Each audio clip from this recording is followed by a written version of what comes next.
Last week, we tried some of my sauerkraut that I did in my big fermenting crock, and I asked for everybody's suggestions on how to store this stuff once I take it out of that crock. And several people said they do can it like a hot water bath. They said the downside to doing that, though, is that you lose all your beneficial bacteria and stuff. Or probiotics, as they say. Yeah, you lose all your goodness from your fermentation. So they said most people said it'd keep for a while in the fridge.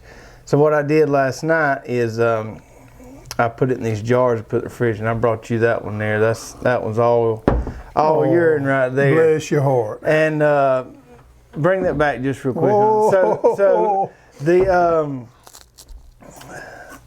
mine was, it had almost, there was some juice in the bottom of the crock, but it had kind of, all the liquid was gone. So what I read online was you make you a little brine to kind of have more liquid in here. So I made a little brine last night with I think it was 1.5 tablespoons of salt per quart of water.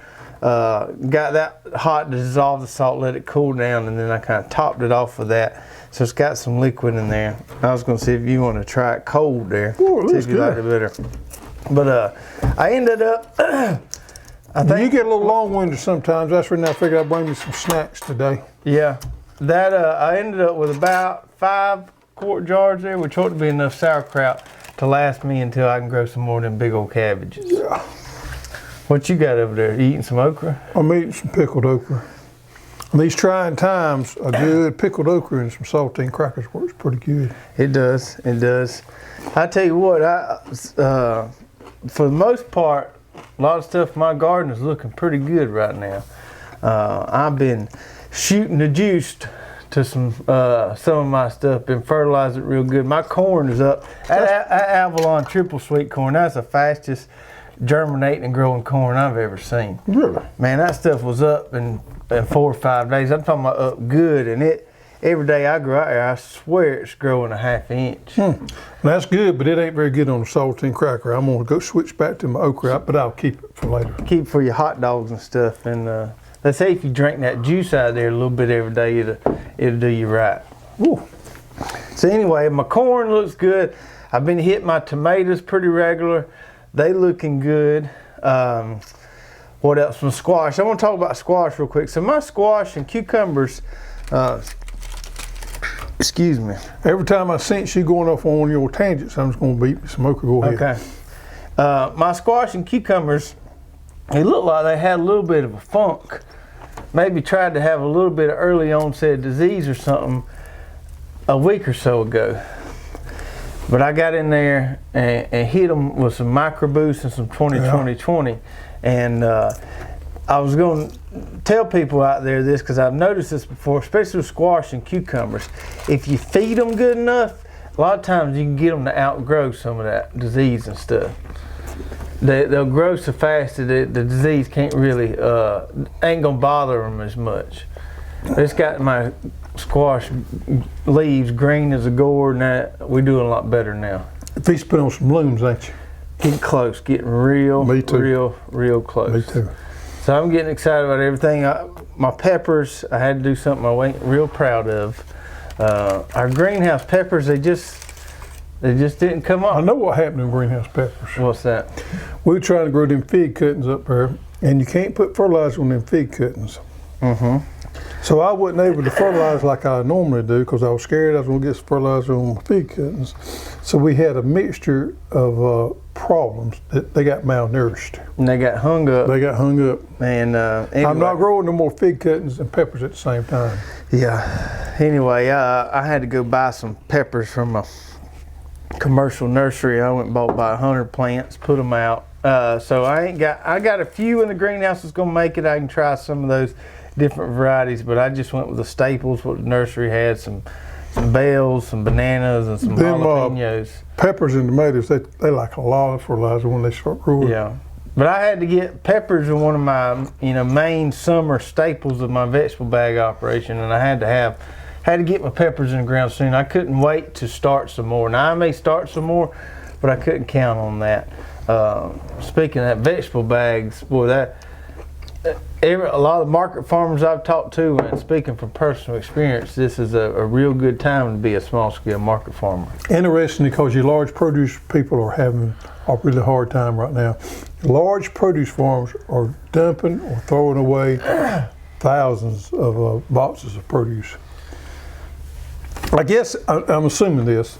I guess the avenues they were selling a lot of that was through the food service industry to service the restaurants, and that's dried up. I don't know. I'm just assuming, but I do know a lot of them are struggling. Huh? It's weird, ain't it? Because you think there's no more produce consumed now, or less now, than there were before. But it's just a different avenue where people are getting it from. As opposed to get it from grocery store, as opposed to get it from the restaurant? Or the food service. The food service industry, I'm talking about the food service, those big trucks that deliver specifically to restaurants. Like Cisco's. They're not running pretty much. I mean, it's over with. So. Right. That is interesting. All I can say is that it's a good time. Now, I know a lot of farmers markets have shut down because obviously they don't want the traffic, but if you've got a CSA model or got some type of delivery or pickup model, I think it's a real good time to have one of those. We have had to cap ours the last 3 or 4 weeks. Just say, hey, this is how many bags we can do. The first 20 people to claim them, you get one, and then that's all I got. So it's been good. We had a lot of people. We talked about watermelons on last week's show. A lot of people asking. We didn't really talk about your watermelon fertilization program. You want to touch on that just a hair? Well, I might. Well, watermelons are, they take a long time to make. This it's a long-term crop, 80 to 90 days. It can be up to 3 months. So you want to split your fertilizer out as much as you can and not feed them all at one time. Now, ideally, what you want is no more than 120 units of nitrogen, potassium, or phosphorus units on that per acre. And I broke that down. That's about 3 units per 1,000 square feet. Mm-hmm. So that's 3 units of N, P, and K per 1,000 square feet throughout the period of the growing season. Mm-hmm. So that's about half what corn or tomatoes need. Right. It's best if you spoon feed it, bust it up. A good balanced fertilizer like 20-20-20 works fine. And then alternate with calcium nitrate. It's important for that calcium nitrate to get that calcium through that plant. And you also, we know calcium is moved by water, so you never want to stress the plant with water, but use calcium nitrate 20-20-20. Another thing is watermelons need zinc, boron, and magnesium. I know where you can get some. Where do you get that at? Get some of that and some micro boost. Micro boost. So you get you a good regimen going with 20-20-20. And if you want to do a pre-plant fertilizer or granular, that's fine. It's nearly impossible to lay by watermelons like we do corn because the vines start running and you can't get in there. So feeding it through that drip system is perfect. A good balanced fertilizer such as 20-20-20, alternate it with calcium nitrate, and then put that micro boost in there every time you fertilize. That's a good plan. Ideal pH for watermelons is between 6 and 6.5. Speaking of fertilizer, I want to talk about something on the Easy Flow. I brought this. I meant to mention it earlier. This little unit right here, folks. Bring back that jar over there. This right here, I think we call this a pickle tamper or something other like this. We have these on the site, and it's got 2 ends, a regular mouth end, a wide mouth end. And you told me about last night for getting that packed in there good. That's a perfect little tool right there. It fits down in there, and you can job it all in there and get, I use that on jar mine. Filled up. Yep. Anyway, I had to throw away because they got too salty. With our fertilizer injector, our Easy Flow injector, it comes with these little things called flow discs, and you use those flow discs depending on how much tape you have out.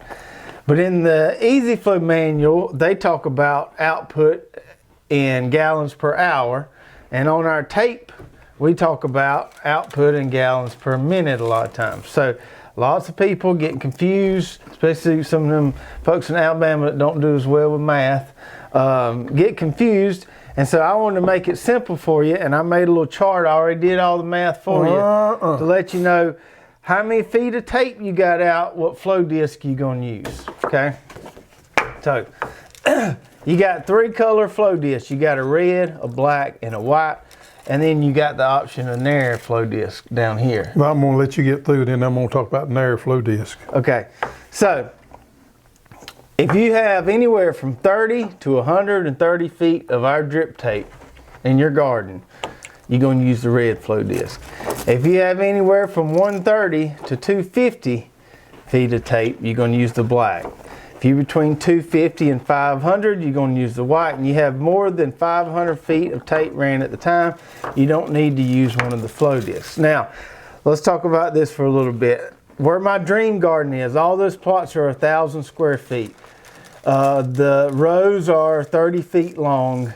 I usually got anywhere from 7 to 8 rows in there, sometimes a little more than that. So in my dream garden, I have to use that black flow disc because that corresponds to right here. And what will happen if you don't got the flow disc, the right flow disc in there, like if I go out there in my dream garden, I don't put a flow disc in there and I try to run that injector, there's not enough tape out there and it just won't feed through the tube. So in my dream garden, those 1,000 square foot plots, I have to use the black. Now in some of my other bigger plots, I don't have to use any flow disc because I got more tape out there. Like where my onions and my elephant garlic are at, I got heaps of rows out there and I don't have to use any. Now this is why I think it's important to have your plots somewhat standardized so you're not trying to change flow discs depending on what you're watering. This is also another reason why I'm not a huge fan of the row start valves and turning on and off individual rows, because that's going to throw off your fertilization a little bit with the injector. So there that is, and that's why I think it's easier to try to consistently fertilize kind of the same area at the same time, so you're not fiddling with these flow discs. You just have one that works for a particular plot size. So I don't use one. You don't use one. Well, that means you always have enough. You always have usually more than 500 feet of tape. Yeah, I do, but I didn't realize that if I had less than 500 feet of tape, it wouldn't work without it. It won't pull. Yeah. So it's new to me. Yeah. Yeah. If you always running more than 500 feet, less than 500 feet, which would be 10 rows 50 foot. Yeah. So, just so you know, there's the calculations for you. It's real simple. I'll try to remember to put this on the website if I can. We're real busy right now, folks. Got a lot going on. We're doing about 3 times our normal order volume for this time of year. It's been stressful. We're trying to get everything out. We're about a day behind, running about a day behind. I have dang near eaten a whole jar of pickles. You gonna drink the juice on that? Nope. Speaking of being behind and being busy, we did have to take the live chat feature off the website. I know a lot of people enjoyed that and liked it. It just became too much. We really just had to focus on getting these orders out. And I will also kindly ask, if you can at all, order online, please order online. We're trying to keep our phone lines somewhat manageable. Well, the flip side of that is they stay so busy you probably can't get through. Right. So if you can order online, order online. If you're completely unable to order online, we can take your order over the phone. And please don't call us for the next month or so unless it's an emergency, a customer service issue, something we need to take care of. As much as we do enjoy talking to you guys from time to time, right now is a very stressful time and we kind of just have to focus on getting these orders out. You got anything to add to that? No, I think that sums it up. I do enjoy it. And we've had people come by in the past. I really enjoy taking up time with them, showing them a tour, carrying them out the garden, talking about what they do, and seeing if we can help them. That's one of the things I enjoy the most. We just can't do it at this time. In the situation we're in right now, we just can't do it. It is what it is. It is what it is. It is what it is, unfortunately. It should be over with in a few weeks. I had somebody call yesterday. They live right down the road. And I said they wanted to come pick something up. I said, I'd rather you just order it online and let us ship it to you. We have software systems in place that make that if you order online, we don't ever have to touch it. And one more thing, too. We have a lot of people calling, want to change the order, add to the order, and things like that. And it sounds simple. It really does. I understand, if you think we go out there and pick up an order and pick up something, put it in there, but it ain't like that. It's liable to take me 2 hours to go out there and dig through a truck to find four or five pallets to dig through something. We got 500 boxes stacked back there. It's just not, we just can't do it. So we have to tell them to place a new order and we'll work with you, do what we can, but we just are not able to add or take away the orders at this moment. We got everything as automated as we can get it, and it's just popping out there, and we loading trucks, and I can't dig through a truck for a little bitty pack of tomato seeds. It's just not feasible. Right. One more thing before we get into, we're going to talk about wheel hoe attachments here in a little bit. I was watching this show last night on GPB or PBS. I got a frog in my throat. Get him out. It's on the public broadcasting channel there. And it was an older documentary, but it looked, it wasn't just come out. It was talking about gene splicing, and the guy who first come up with the idea of being able to splice genes together, which is currently the technology they use in design GMO crops. But what I don't think a lot of people realize is that technology is used in a ton of other things that you probably already experienced in your life. For instance, insulin is created through some gene splicing technology. Diabetics have to have additional insulin. So evidently, the way they used to obtain insulin was through, was it pig pancreas? It was some organ from some animal, and it was just expensive, and you had to have so much of it to get a little bit of insulin, so they designed these gene splicing techniques so they could produce more insulin. And a lot of drugs and things out there in the medical community that are absolutely necessary for some people are created and maintained through gene splicing. And also, with this virus going on now, things like that could be very beneficial for us as a population. I said all that to get to this. I think people have been scared about this GMO stuff way too much and don't understand it.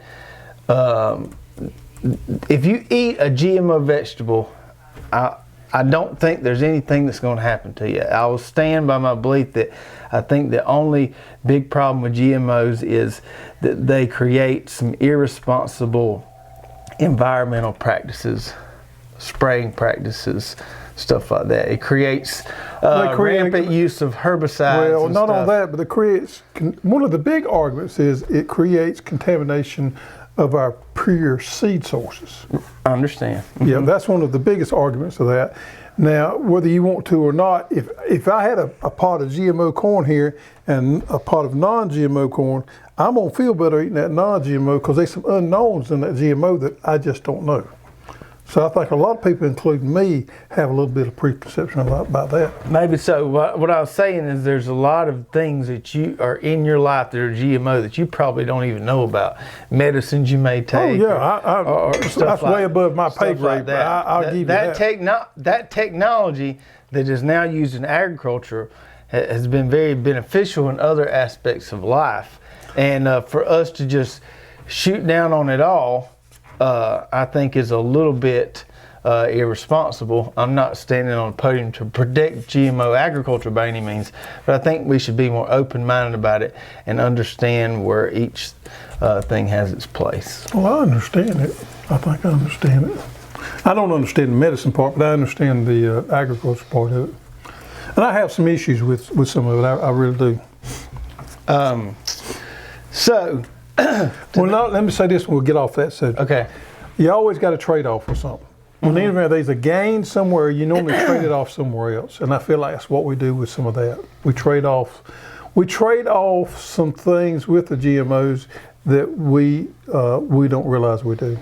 Now let's move on. Yeah. And people that are worried about buying GMO seed companies have zero interest in selling seed to you. They don't care about us little bitty farmers out here. All right, so today we're going to talk about wheel hoe attachments. It's a show I've been wanting to do for a while, but we kind of it was other topics that came up people wanted to talk about. We did a show, it's been probably earlier this year, on the differences between our single, our double, and our high arch wheel hoe. And this week we want to talk more about this attachment specifically and kind of what you can do with them, the differences, advantages of each. So I've got a high arch down here, and I think you've got a double on that side. Oh, I do. I do. Let me turn this so you can still see me, maybe like that. Okay, scoot that over that way just a little bit. Make sure everybody can see us here. Okay, so we didn't bring a single out here because the toolbar on the single is exactly the same as the double. We got the high arch that's got a different toolbar setup. All of our wheel hoes come with these right here, which we'll talk about first, which are our cultivator teeth. And these cultivator teeth are handy, kind of just break up the ground, do some preventative weeding out there. If you have a little shower or rain, it's a good thing to run through them middles and bust them up. Yeah, get in there before it makes a crust. Yep. You can use 4, 5, or just one of these things. You can split them up. You don't have to use all 4 or 5 at the same time. Actually, I find less is better because if you got too many on there, it kind of clogs up. If you just put 3 on there, they kind of has, you know, for the soil to move in between them and run up on out there. That's right. I like using fewer as well. And I've even seen some people use one at a time if they're like hand planting something to make them little mini furrow. Yep. To put some in. So those are our teeth that come with it, and you can move those all around, put them wherever you like, and use as many as you like. Now, let's start off with, let's kind of try to do this in order of popularity maybe. Okay, so let's start off with our most popular attachment, which is our plows here. Okay? I had a fellow on the phone. I'm gonna put these back down so everybody can see. I tell you what, I may leave this right here just in case we need to talk about something. Okay. I had a fellow call me the other day, and he sounded like he was an educated fella, and he was having him a time with these plows. Now, I reckon I might take some things for granted, or either that fella was raised up in Alabama or somewhere, I don't know. But anyhow, he could not wrap his head around how we do this. And I stayed on the phone with him, and he called me back, and we talked some more. I've had that have time with you. Now this is what we call a middle buster. You simply just put them on there, bring them together to plate. Let's see here, put them, there we go, that's pretty good. Right? Put them there, like right there. That's what we call the furrowing position. Yeah, and it makes a little ditch or whatever you want to call it, and it just simply bolts up to the toolbar in that long slot there. When you want to make a heel, did you see that? Watch this right here. It's like magic, ain't it? Just take them and switch them around, same thing. Now you can adjust them somewhat to make that heel, but this is the healer position right here. So to put them back like you had them. Oh, watch it now. Oh, there you go. Okay. So you got a left plow and you got a right plow. They're marked. This says L. This one says R. The left plow always throws dirt to the left. Okay. Right plow throws dirt to the right. Yeah. So if you want these things in the furrowing position, you put the left plow on the left and the right plow on the right. Now switch them around. If you want them in the healing position, you put the right plow on the left and the left plow on the right. It's that simple. It's that simple. You can't be letting it get, folks can't be letting it over. Don't overcomplicate it. It ain't, and it's not rocket science. And there's a few of you overachievers out there, so just back it back down a little bit. All right. Probably our second most popular attachment is our oscillating hoe here. And I just brought one size, the 12-inch, but we do have an 8 and a 6 for more narrower applications. This is one of our strongest weeding attachments. If you've got really hard soils, this is going to be the ticket because this really thin blade can cut through those hard soils without a whole lot of friction and resistance. We have a lot of people concerned when they order these things about sharpening this blade, keeping it sharp. Well, that metal right there is 1095 spring steel, and it's as hard as Chinese arithmetic. I have never seen one wear out. Now, if you want to order you an extra one, that's fine. We got them. You can order. It gets rusty every time. You can put a new blade on there. Man, that's a tough steel right there. But the soil will kind of, in my experience, kind of keep it sharp. If you got rust on your wheel hoe, on your oscillating hoe blade, you ain't using it enough. And this thing is supposed to rock back and forth so you can cut forwards and backwards. So you can put this on our double, you can put this on our single, you can also put this on the high arch. Once you bring in the toolbars there, you can bridge the gap with this guy here. The 12-inch, which is our largest one, we recommend for sandy loam soils. You can cover a lot of ground with it. However, if you have those old red, crusty, clay-type soils, we recommend an 8-inch for it. That's right. So this one here is really simple to bolt up, really simple to attach, and hard to beat this one right here. And one of my favorite recipes for weeds, especially if you got some aggravating stuff like nut grass, is take this in through there early in the week, take the cultivator through there later in the week, and go back and forth, and eventually aggravate them weeds where they go somewhere else. I done got okra juice all over me. Look at you. All right, I got to be careful with these right here because I have cut myself before. So these here are sweeps, which are awesome, but they do have a few little limitations. Okay, so where's that blade there? These things are zinc coated. The blade is is zinc coated now. It ain't zinc coated quite as dangerous as it used to be. Okay, so these are our sweeps, and every now and then I'll get somebody to call said, then my sweeps, one of them's bent different than others. Something ain't right. They're supposed to be different because you're supposed to be able to overlap them like this right here. Okay, if they were the same, they would touch and you couldn't overlap them. This way you can overlap them, you can control the size of that weeding path that you're doing there. Now, because these things are in the shape of an L, there is a little bit of a mechanical weak point up here.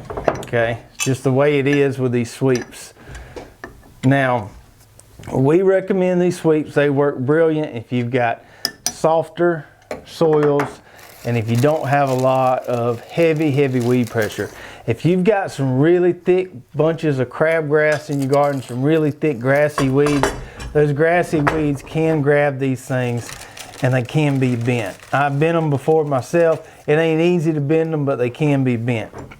So, depending on what your soil type is and what your weed pressure is, you should go with the sweeps versus the oscillating hoe. If you've got heavier soils, lots of weed pressure, go with that oscillating hoe I showed you earlier.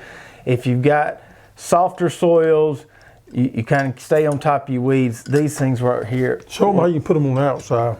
You can also straddle with them like this.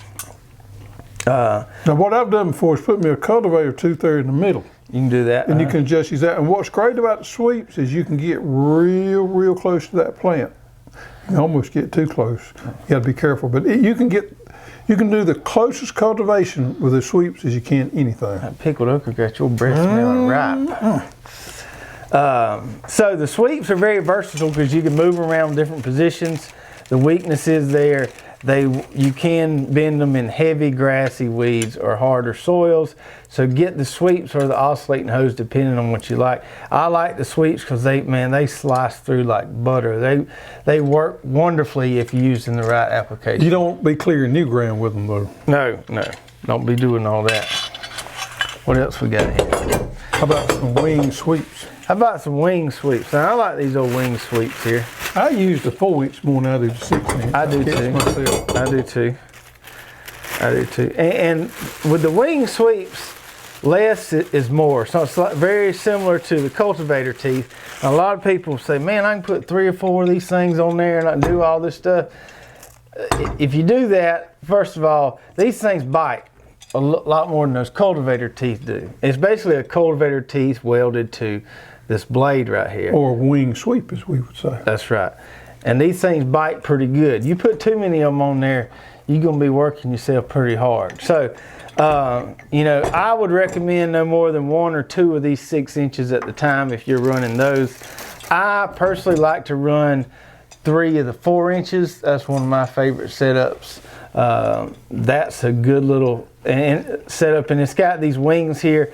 What the wings do is they keep the weeds from sliding around the side of the blade there. And this is probably your most aggressive weeding implement that we have. I run one of them, and then I run 2 regular cultivator teeth, 1 on each side. That's what I've been running. Yeah, and the combinations are pretty much infinite. Yeah. The possibilities. You can change it around to make it work with the type soil that you have. Or the type row spacing you have or anything. But I really like these things. And if you got harder soils and need to bust up a little crust after a rain, these guys here can do it. Then we got our disc harrow here. And this is one of our most misunderstood implements, I feel like. People will hear the word disc harrow or see this and they think it's going to work like a harrow on a big old 8-wheel tractor out there. Yeah. And this thing is more designed for bed prep stuff, seed bed preparation. You can incorporate some compost in. Well, I want to tell you something else I've done with it before. Of course, these hair discs here move. Got pins here, and you can rotate them around in different positions. Like that? Well, that's too much. Put you just a little bit on there. And you spin them around like that. So I'll put me just a little bit on them and bring them in, and I will straddle my row, and it'll throw a little soil up there on them. So it's good for close cultivation too. They won't throw as much as your plows will, but if you need just to run through there and get you a little bit, you can set this hair and run through there and do that.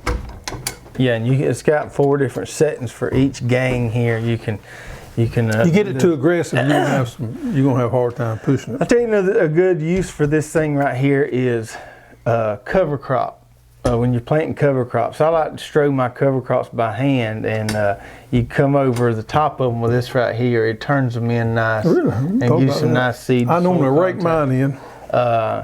So I have raked it, and but this little disc here does really nice for that too. If you were wanting to cover crop, not a whole area, but just like a patch or a small little linear piece, and this would be a good tool to break it in. The last thing here, we've got this little piece here, our spreader bar, which is just kind of an accessory you can extend. It works with the plow set, it works with the oscillating hoe. You can do some different things as far as offsetting those attachments there. People always ask if we have any new attachments in the work. We do have a few, but we've kind of been stalled with all this virus stuff going on. But we hope to next year be able to come out with a couple more attachments.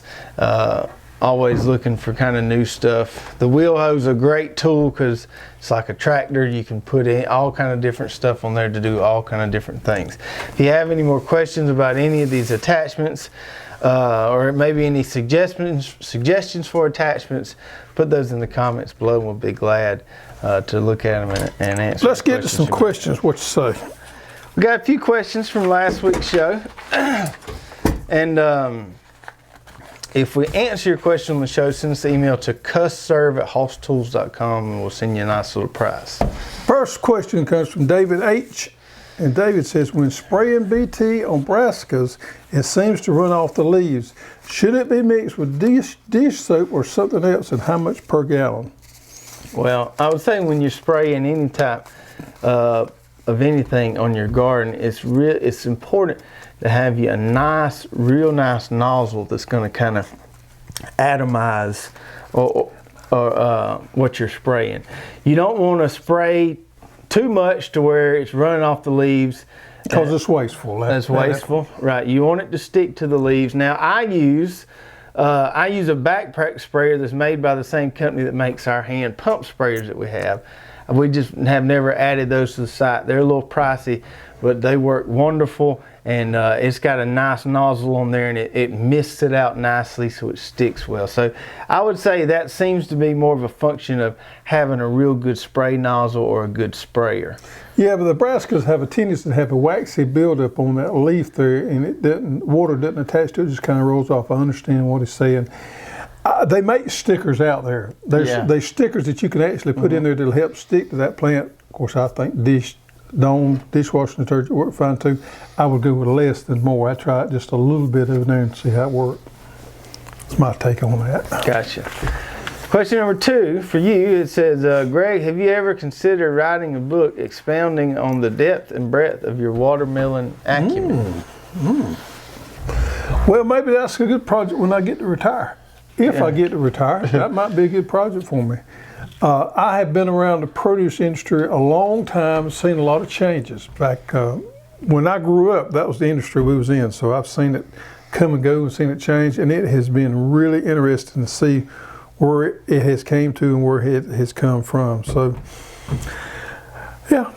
We get this question a lot. People want us to write a book, and I don't really understand why that somebody wants to read a book when they can watch our videos. May just do a blog post or something. Wouldn't that be better? Yeah. I don't really. I can honestly say I don't ever see writing a book in my future. It'd be a long blog post if I was going to write one on watermelons, because I could talk about it for a while. For a while. Maybe we had to get one of our interns to ghost write something for you.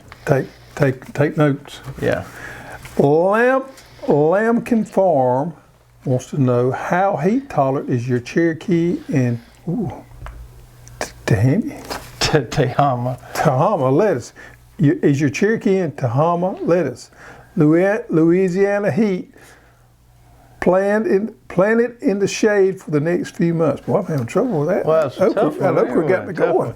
So Cherokee and Tahama, they are as heat tolerant as you're gonna get with lettuce. So I did a kind of a big trial this past fall, throughout the winter, and still growing some now. The Cherokee and the Tahama appear to be our most heat tolerant varieties. Now those butterheads are pretty heat tolerant, but they're not what these Cherokee and Tahama is.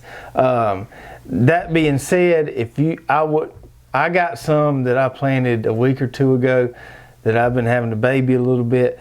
In zone 8B, would I put some lettuce in the ground right now? Probably not. Could you get away with it if you have some shade cloth?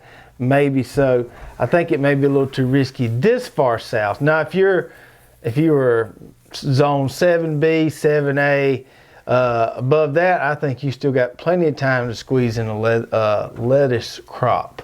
But down here, I just don't. It's risky. It could happen. It's hard to tell how much more cool weather we're gonna have. If we have some cool weather, I think you can pull it off. If it turns off hot like it did last year in May, no, it's always a gamble. That's like somebody said, was it too late for them to try to replant their taters? I said, if it stays cool, you could make a few taters. If it struck off hot, you probably, not a whole lot of luck there. Number 4 is from 3-0 Farms. They said, where can I find some guinea onions at? That's a tough one. I really don't know. Nobody's got any for sale. The Wright family over in Alabama shared a few with me, but I don't know that they got a lot. They just had enough to share, and I just happened to bring some because I had to pull some up the other day. So you see this right here? This is one set that I planted back there in the fall, and I want you to plant how many onion sets I got there now. Can you count them? These are the guinea onions. Different than the nest onions. Nest onions. These are a little different. They're similar. I thought they sent you little plants of these. No, they sent me the bulbs. Oh, okay. Sent me the bulbs, what we call the sets. So they sent me the sets. So you planted both of them by set. I planted both and the guinea. That's right. So I'm gonna count for you because I know you have a little trouble with that. 1, 2, 3, 4, 5, 6, 7, 8, 9, 10. I counted 10 different little bulbs there off from that one. Are they pretty good to eat? Yeah, try one. I didn't eat one. I ate one the other day. It ain't no Vidalia sweet onion. Here you go. Well, they're a little dirty. Well, get the dirt off of them. Slice it, What you want to do when you get ready for your onion, you just go out there and dig you up one and pull this off. And you leave that other in there for later. So you just pull and pick and eat what you want. And you can see that one right there is already trying to split into two itself. Yeah, they multiply like crazy. They ain't gonna get much bigger than that. But it is a lot of people love the green tops on them, I do too. It's a good cooking onion. That's a good little snacking onion. It is a good, and it's got a little heat to it. A little back end heat, but there ain't nothing wrong with a little heat in the onion. I mean, everybody thinks they want to, and I love a Vidalia onion as much as anybody. But certain times, I want my onion to taste like a daggum onion. Yeah, you want, especially when you're cooking with it. Not like water. Yeah. That right there would be fine and some tater soup. But I'm impressed with these guinea onions. I haven't dug any of my nest onions. I'm gonna want to, but I'm gonna tell you, it ain't gonna be long before they're gonna be ready to dig and to put up for the fall. So how are you gonna store those for seed stock? I'm gonna attempt to store them. That's the goal here, right? I know, but I'm gonna attempt to store them the same way I do my potatoes, my regular onions, just underneath the barn. I really need to get on. I had big plans of building me this fancy wire shelf. And this virus come along and everybody won't start gardening all at one time. I ain't had time to do nothing. But that was my intentions. But I'm gonna store them the same way. I do know this, they store really well. All right. That's going to That's going to pretty much do it for us. Folks, y'all stay safe out there. Yes, absolutely. And y'all people that's having a hard time, our heart goes out for you. We're praying for each and every one of you to stay safe and hope everything. I know it's a financially rough time on a lot of y'all out there, and y'all are in our thoughts and our prayers. And just FYI, since we were talking about wheel hoes, I should mention this. We are likely going to run out of wheel hoes. Definitely going to run out of garden seeders. The company that makes our handles, they're shut down. The company that makes our wheels is now making hospital beds. So if you do want a wheel hoe, if you do want a seeder, it'd be better to get it sooner than later, because it looks like we are going to run out at some point. We don't know how soon everything's going to kick back up, but it looks like there's a possibility we can run out. Seeds, we look to be all right on seeds for now. There's going to be a few varieties we run out of. And on certain supplies, we seem to be okay on. I don't know rhyme or reason. There's certain things that it looks like we're going to be okay on, and then certain things that we know we're going to run short on. Right. We play it day by day and take it for what it is. Like pest control products, Hortonova stuff, we seem to be all right. At the moment, we can get those. So it could vary. Things could change at the moment's notice. And we hope you enjoyed the show. And if you did, check out these 2 videos right here, where we're also talking about some other wheel hoe attachments and applications of the wheel hoe. Like we said, y'all stay safe and y'all have a good night. Take care.